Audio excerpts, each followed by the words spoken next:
Sud Radio, Gérald Dahan. Monsieur Sarkozy, bonjour. Bonjour. On dit que vous faites la chasse aux voix du Front National. Ah non, mais pas du tout. Hein. Ah bon C'est pas parce que j'ai dit qu'il fallait arbaïter plus pour gagner Schnell qu'il faut tout caricaturer non plus. Hein. Vous savez, j'ai pas attendu Marine pour m'ouvrir aux cultures étrangères. Hein. Ah oui. Ah bah la preuve, j'ai toujours beaucoup aimé les Allemands. Vous avez dit que vous avez beaucoup de respect pour Marine Le Pen et ses électeurs. Du respect Ah, mais j'ai même bien plus que ça. Ah bon? Ah, mais j'adore Marine Le Pen. Je kiffe Marine Le Pen. À donf, comme ils disent les 18-24 ans. Ich liebe dich, Marine Le Pen.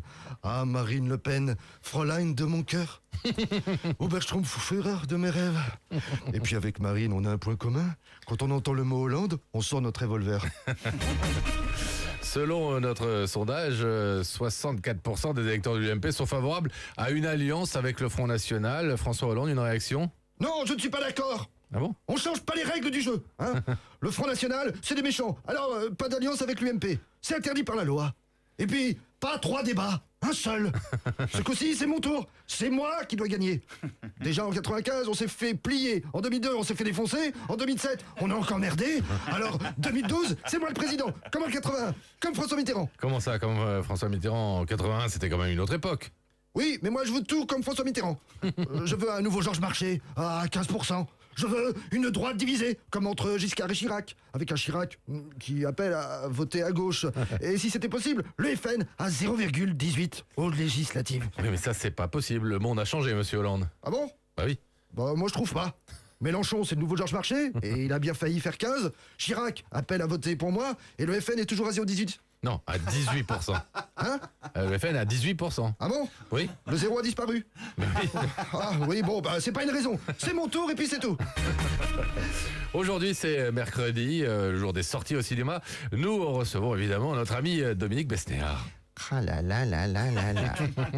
Ben, cette semaine, on peut dire que l'actualité cinématographique était chargée. Hein. Oh là là là là là là.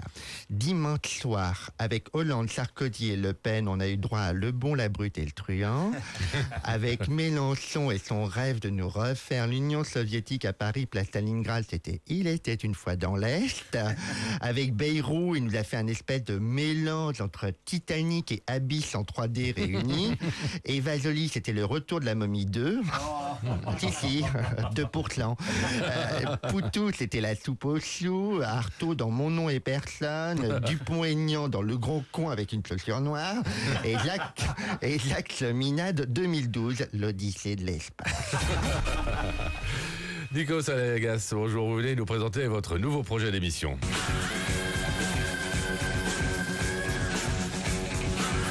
Bienvenue dans Décide de ma vie. Décide de ma vie, c'est une nouvelle émission de politique réalité dans laquelle nous avons enfermé 10 candidats dans une vingtaine de médias avec pour mission de raconter un maximum de conneries dans un temps record. Alors dimanche dernier, vous avez été nombreux à éliminer 8 d'un coup. En finale, il n'en reste que 2. Alors, qui de François ou de Nicolas a le droit de raconter absolument n'importe quoi durant les 5 prochaines années et de décider de notre vie sans aucun contrôle? François Hollande va-t-il pouvoir continuer à faire une campagne sans prendre absolument aucun risque? Nicolas pourra-t-il à la fois séduire les mous du gland du centre et les durs du front? Vous le saurez dans 11 jours pour la finale de Décide de ma vie. Attention, nous vous rappelons que tout vote pour un président grave peut entrer des emmerdes ou des surtaxes.